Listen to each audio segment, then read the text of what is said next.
Okay. Good evening, Brigida. Thank you for your joining meeting with me, and welcome to this institution. And please tell me about you. Tell me about your experience, and why hire you. Well, thank you for this time and opportunity you are giving me to share my experience. Short, but I think nice experience.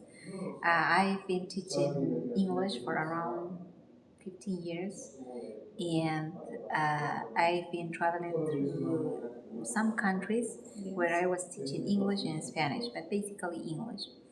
And I like to experience new techniques, new methods with my students to make them learn the language.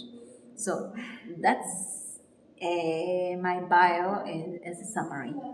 Okay, Miss Brigida, tell me, why do you want to work an English teacher? Well, I think I want to share my experience with others and about my what the little I know I would like to share it with others, like English or Spanish, plus giving them some pluses, and one of the pluses could be um, to share together the small experience through my trips going to different countries. And the other plus is sharing to them about Jesus.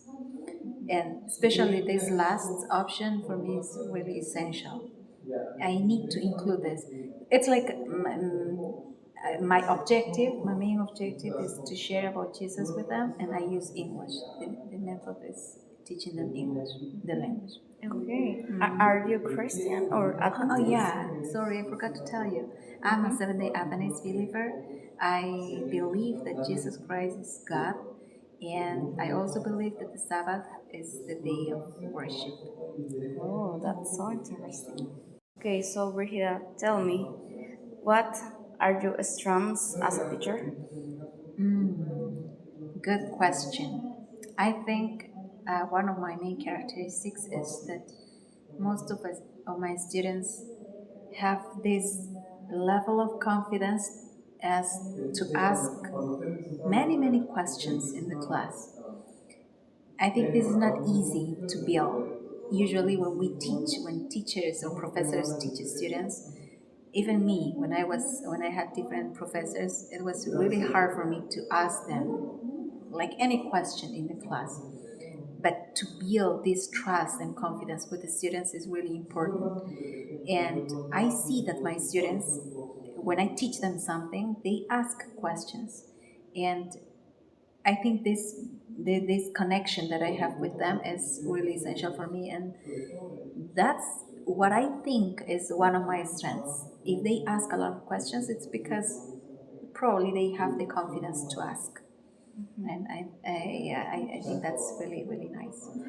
Okay, now what teachings methods do you use in your classes?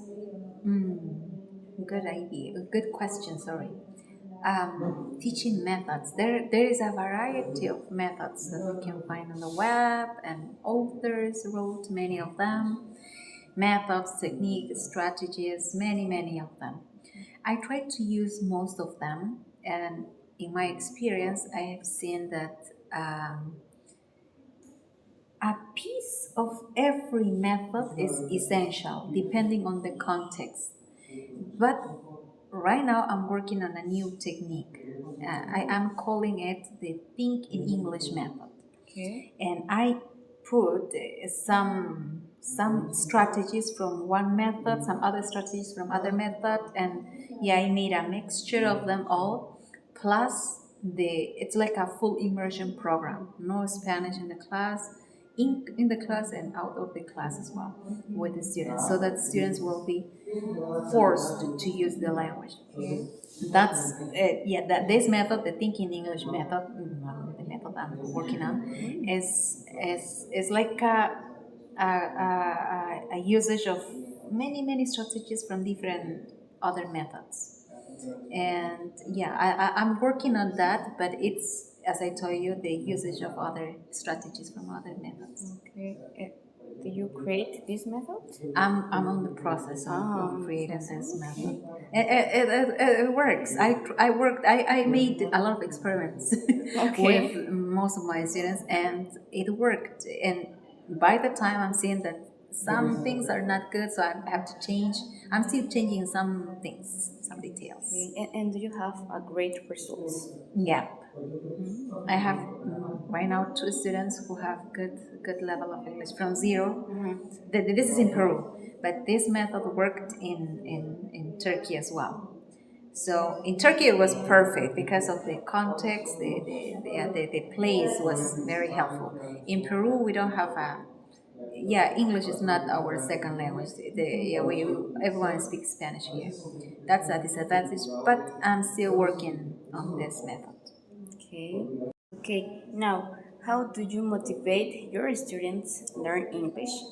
Well, about motivation, there is a lot of research for this. Besides the extra motivation that about trips and knowing a lot of languages makes opens doors to students. Besides all those things that we mention and we show to students, um, right now I'm using this is for my technique. I'm using the Bible bug motivation. It's bucks like money.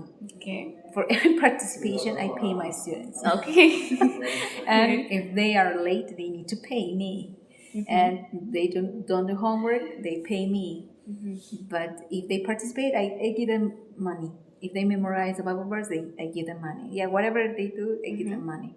So I think this is a good motivation, so that everyone wants money, right? Everyone likes money. Yes. So collecting money, it's like they are getting money, and then they're rich. And then what to do with the money?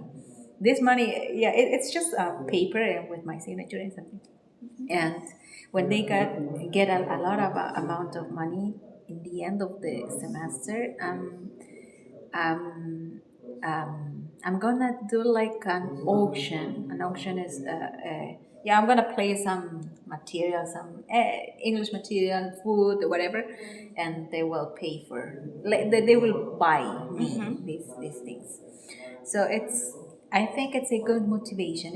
It's working now with my students. Yeah, I think it's a good motivation too. Okay, Miss.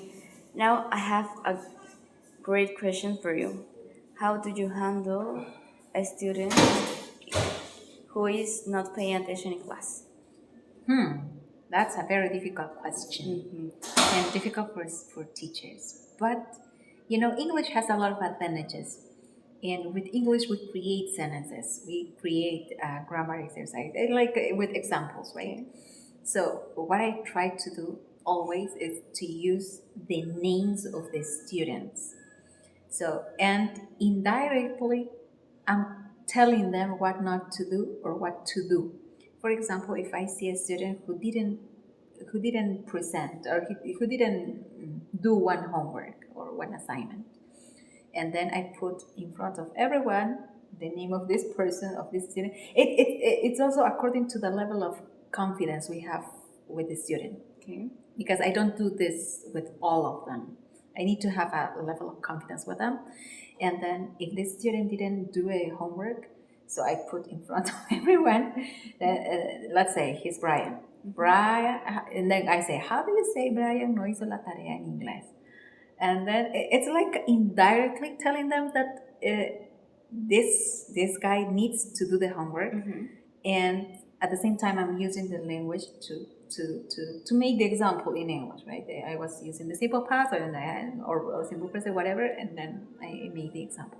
So I'm creating examples for the topic, but at the same time I'm giving them what I want them to do or what I want them not to do, and indirectly.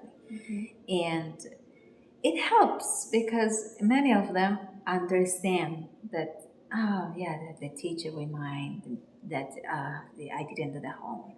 And then they come to me and they say, sorry, miss, I didn't do the homework. Sorry, I didn't do this.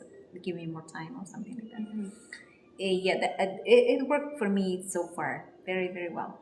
Okay, Miss Brigida. what experience do you have teaching English? About my experience, well, since I graduated from the university, I was teaching for around 7 years, English and Spanish. And then I went to Turkey, and in Turkey I was also teaching English and Spanish, basically English. And then I returned and I'm back in Peru and teaching again English and Spanish. So all in all, I must have around 15 years of experience, more or less. How do you use technology in your lessons? With with the appearance of AI, artificial intelligence, we have now teachers a lot of ways to use technology in the class. And I like to use Lerna AI as one app using AI to help students learn grammar, pronunciation, whatever. But it's for languages, especially English. I use this, I also use pronouns with AI, and it's like it's also an application, but it works best on the web page. And what the students do with this, they say any phrase, or you put a text, and then the computer, the artificial intelligence, tells you which words were not pronounced well, and it evaluates you if you are pronouncing well or not. So technology is really, really essential these days. Plus, with AI now, ChatGPT, Gemini, or whatever other artificial intelligence, you can talk to them in English, and the robot answers to you in English.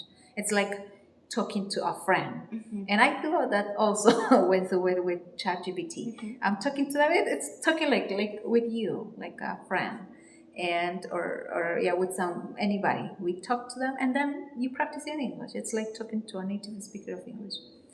It's really, really good. I use those with my classes. Okay, Brigida, tell me, why should hire you? I think I have kind of plenty of experience to be part of your team and part of your institution, and always very faithful and loyal to the institution to share my experience. And I'm very, very responsible on the things I do. Okay. Okay, and the last question, Miss Brigida, where do you see yourself in 5 years? I trust I will be part of your team, and I will be probably an essential part of your institution, teaching English and Spanish, and at the same time sharing my experience with the students and with colleagues. You've convinced me. Oh, Contratada. oh, thank you.